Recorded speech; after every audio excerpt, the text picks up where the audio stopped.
The storm's gift, the mountain cabin, shook as thunder rolled across the peaks like the footsteps of giants. Marcus Chen pressed his face against the frost-covered window, watching lightning illuminate the snow-heavy clouds. He'd lived alone in these mountains for 3 years now, ever since the accident that took his research team. The isolation suited him. No questions, no pitying looks, no reminders of what he'd lost. The storm had been building all day. Weather reports called it the worst blizzard in decades, but Marcus was prepared. His cabin ran on solar backup and geothermal heat. He had enough supplies to last months. The outside world could rage all it wanted. A strange blue flash cut through the darkness, different from the lightning. It streaked across the sky like a falling star, but slower, more controlled. Then it disappeared behind the tree line with a distant crash that made the cabin's walls vibrate. Marcus grabbed his heavy coat and emergency pack. His scientific curiosity overrode his desire for solitude. Whatever had crashed out there might be a satellite or experimental aircraft. As a former aerospace engineer, he couldn't ignore it. The wind tried to knock him down as he trudged through knee-deep snow toward the crash site. His flashlight beam bounced wildly, revealing broken tree branches and scattered debris that looked nothing like any aircraft he knew. The metal was too smooth, too organic in its curves. He found her lying unconscious in the snow beside what remained of her ship. She was humanoid, but clearly not human.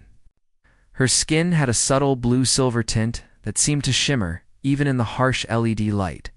Long, dark hair framed delicate features that were almost ethereal in their beauty. She wore a form-fitting suit that had been torn in the crash, revealing patches of that luminous skin. Marcus knelt beside her, checking for signs of life. Her breathing was shallow but steady. When he pressed his fingers to her wrist, her pulse felt different, faster than a human's, with an odd double beat. She was injured, but alive. The rational part of his mind screamed warnings. This was clearly not human. She could be dangerous, diseased, or worse. He should contact the authorities and let them handle it. But as he looked at her peaceful face, all he saw was someone who needed help. Carefully, he lifted her in his arms. She was lighter than expected, her body temperature noticeably cooler than a human's. The journey back to his cabin felt endless as the storm intensified.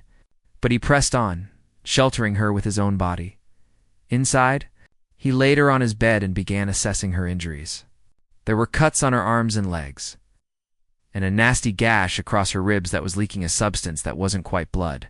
It was more luminous, almost silver. He cleaned and bandaged the wounds with supplies from his first aid kit, hoping human medical supplies would help. As he worked, she began to stir. Her eyes opened slowly, revealing irises that shifted color like oil on water.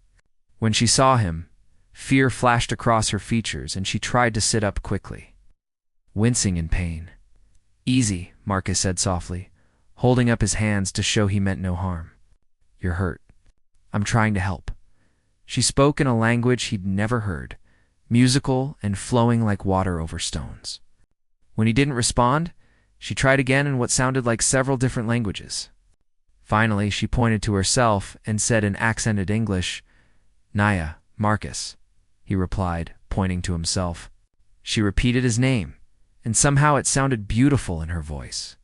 She looked around the cabin with wide eyes, taking in the simple furnishings, the books scattered on every surface, the computer equipment humming in the corner.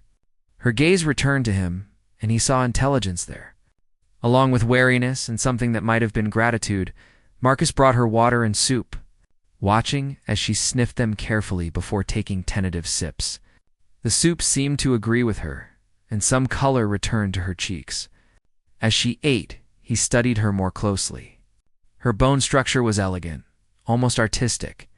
There was something otherworldly about her beauty that made his heart race. "Thank you," she said quietly, the words heavily accented but clear. "You're welcome," he replied. "Where are you from?"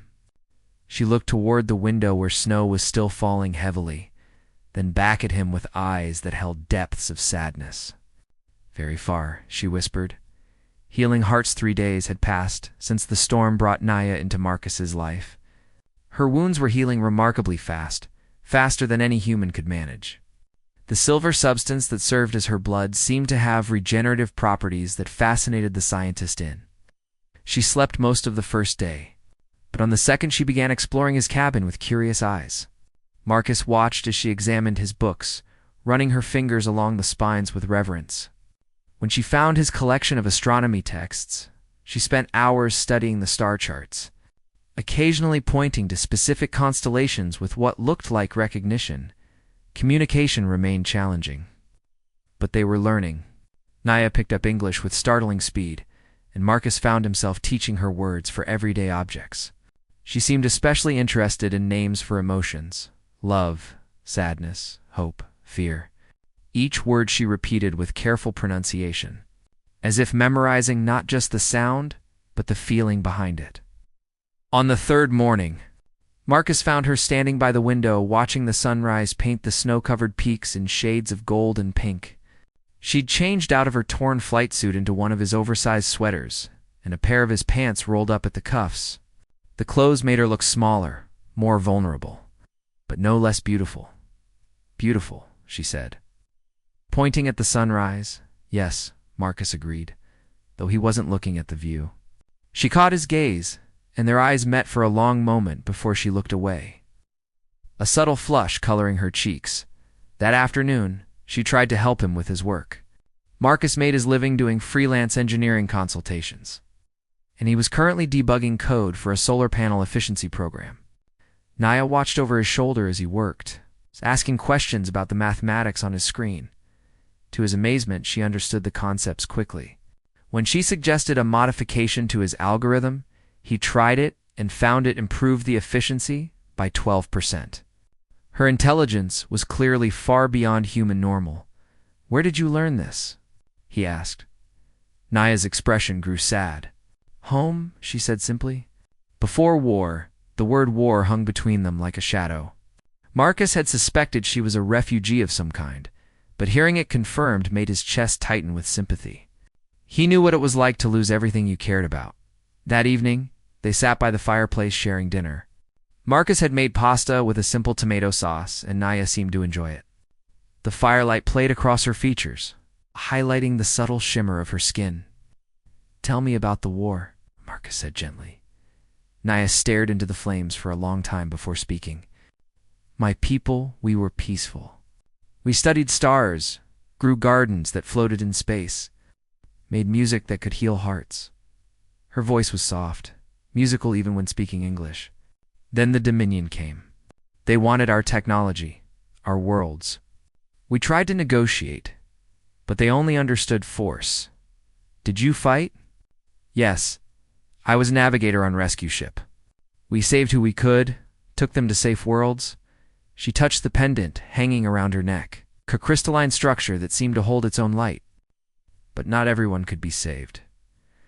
Marcus recognized the weight in her voice, the guilt of survival. "I lost people too," he said quietly. "My research team. We were testing a new propulsion system and something went wrong. The explosion, ... He stopped. Unable to finish, Naya reached across the small space between them and placed her hand over his. Her touch was cool, but somehow warming. "You blame yourself," she said. "It wasn't a question. I was the team leader. It was my design." "Accidents are not betrayals," she said, her strange eyes fixed on his. "Your friends would not want your heart to carry this pain forever." That simple wisdom in her words broke something loose inside him. For the first time in 3 years, Marcus felt tears on his cheeks. Naya didn't pull away. Instead, she moved closer, her other hand rising to gently touch his face. "You saved me," she whispered. "Even when you were afraid, you chose kindness. This tells me who you are." Their faces were inches apart now. Marcus could see flecks of silver in her color-changing eyes, could feel her breath warm against his skin. The attraction that had been building between them crackled in the air like electricity. "Naya," he said, her name a question and a prayer. She answered by closing the distance between them, her lips meeting his in a kiss that was soft and tentative at first, then deeper as he responded. Her mouth was cooler than a human's, but warmed under his touch.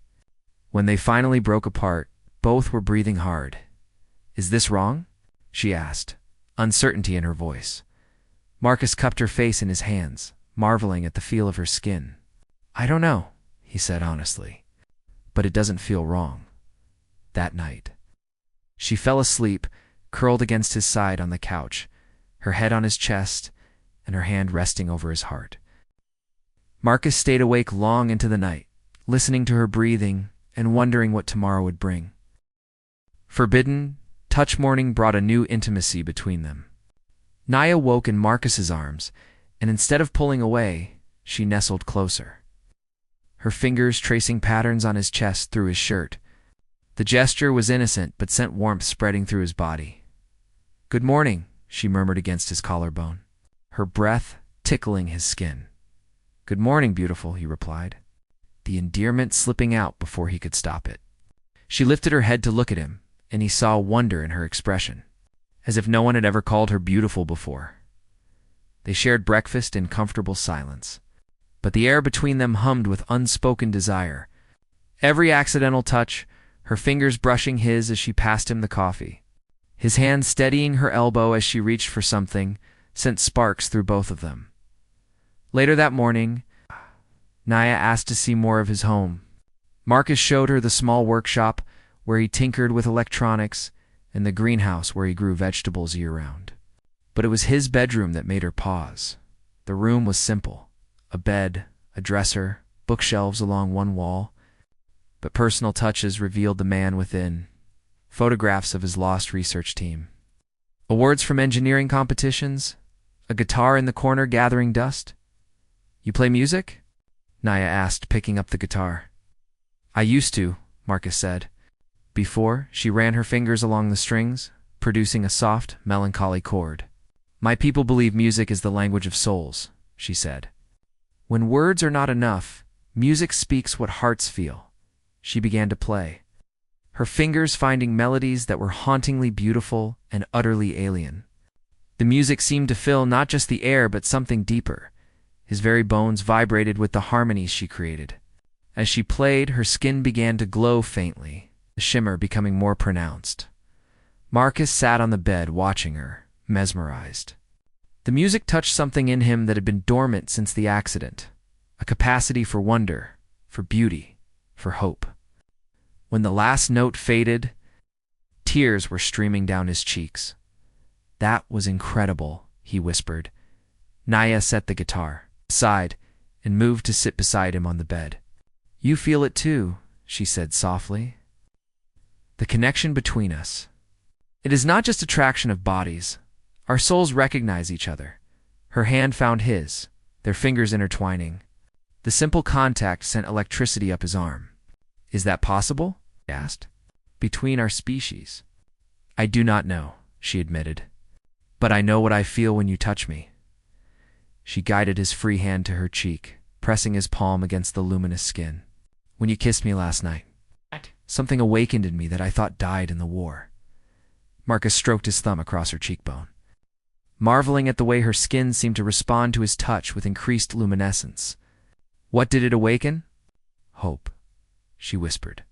The possibility of happiness again. They were leaning toward each other now, drawn together by a force that felt inevitable. This time, when their lips met, there was nothing tentative about it.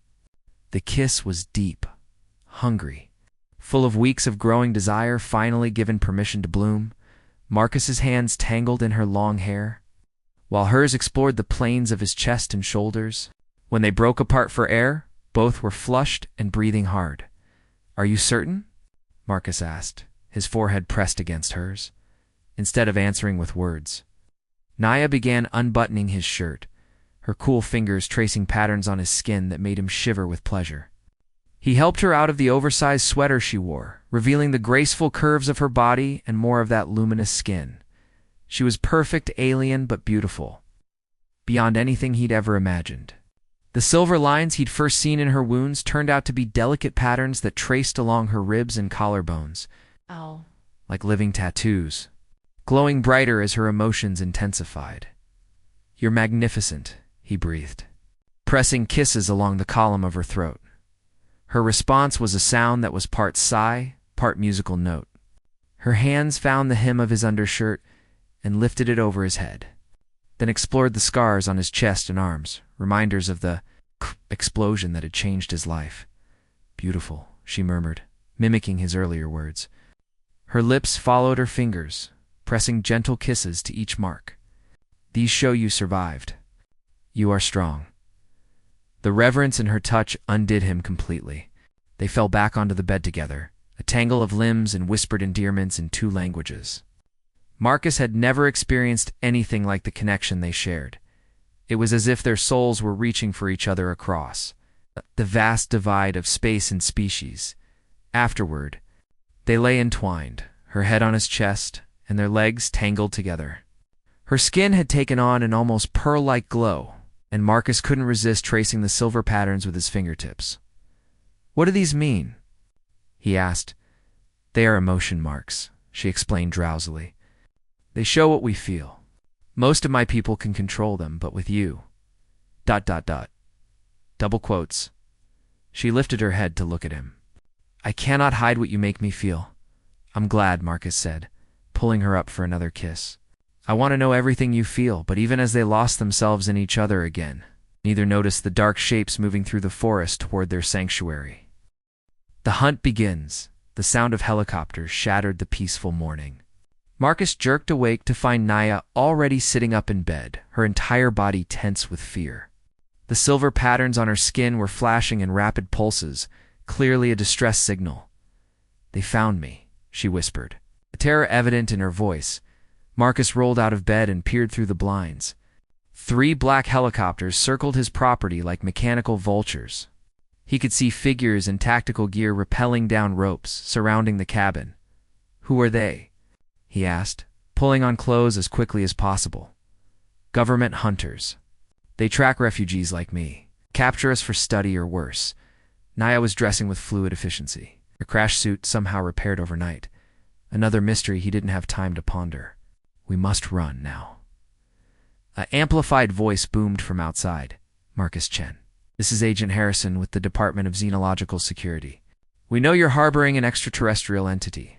Come out with your hands visible and no one gets hurt." Marcus grabbed his emergency pack and winter gear. "There's a back trail that leads to an old mining cave. If we can reach it..." The front door exploded inward.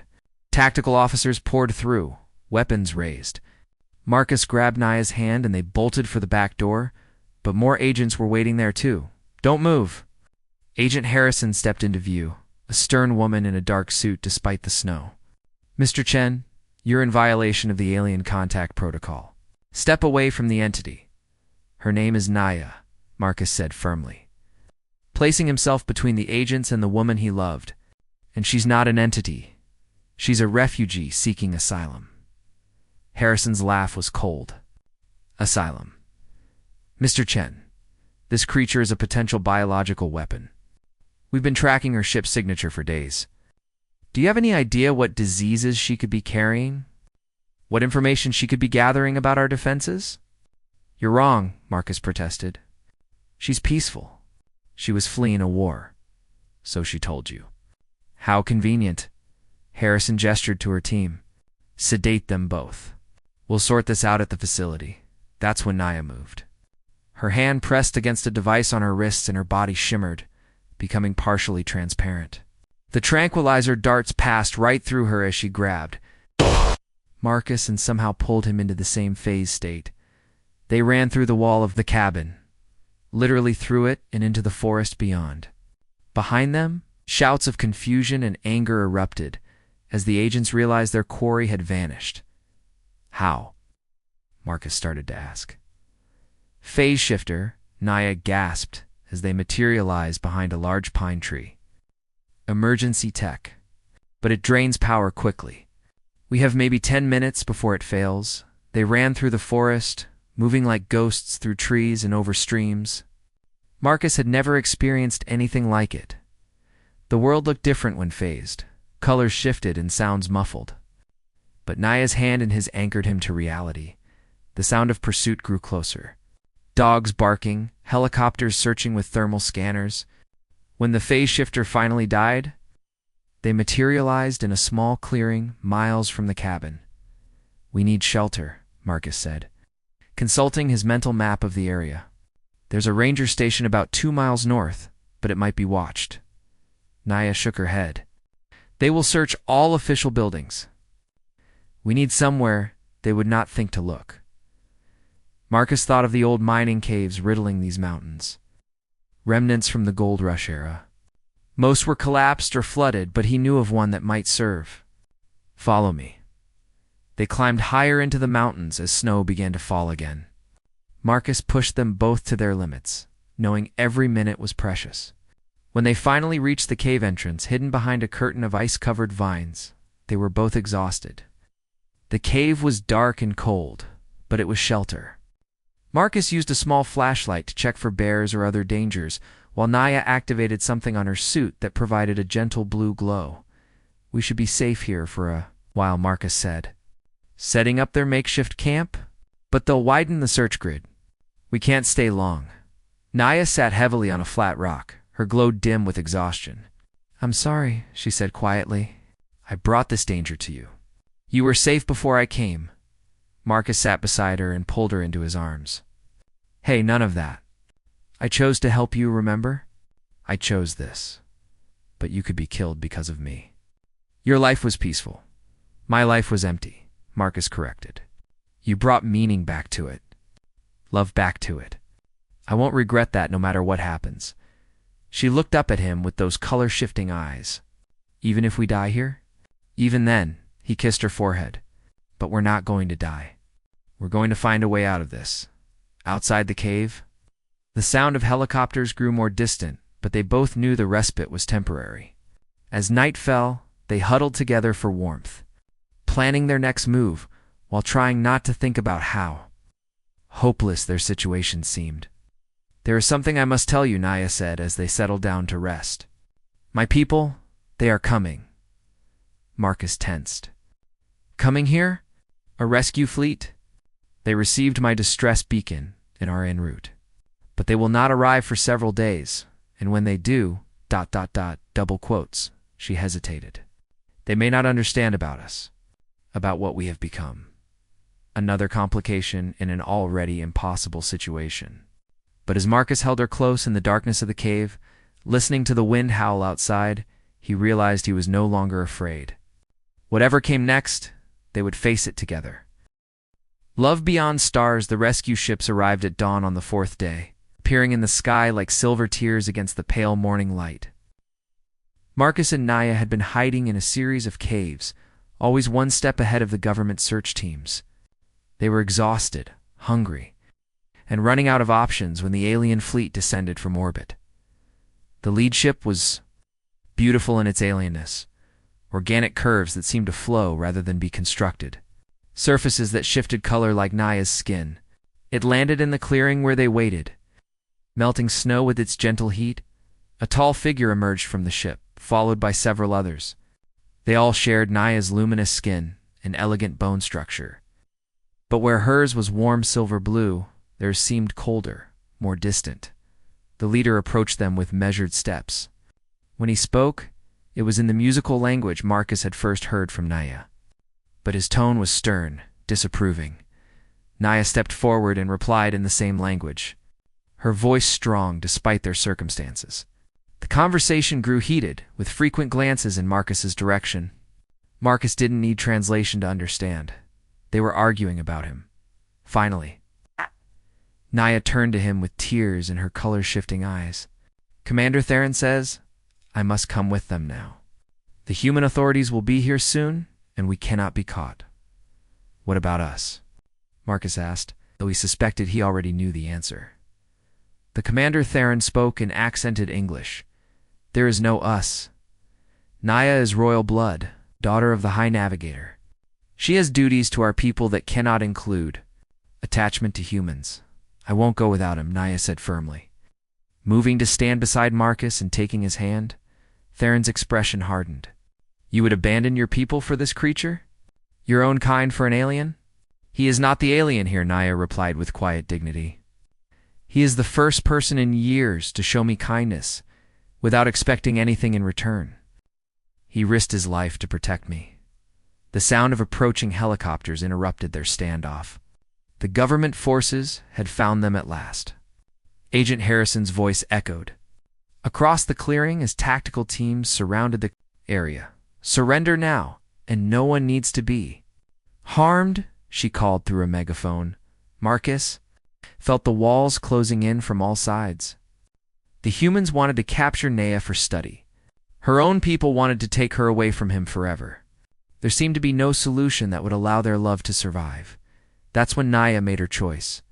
She pressed something on her suit, and her body began to glow brighter than Marcus had ever seen. She was drawing power from her ship, he realized, preparing for something that would require enormous energy. "What are you doing?" Theron demanded. "What I should have done long ago," Naya replied. Choosing my own path, she pulled a crystalline device from her suit, something that looked like advanced technology merged with organic crystal growth.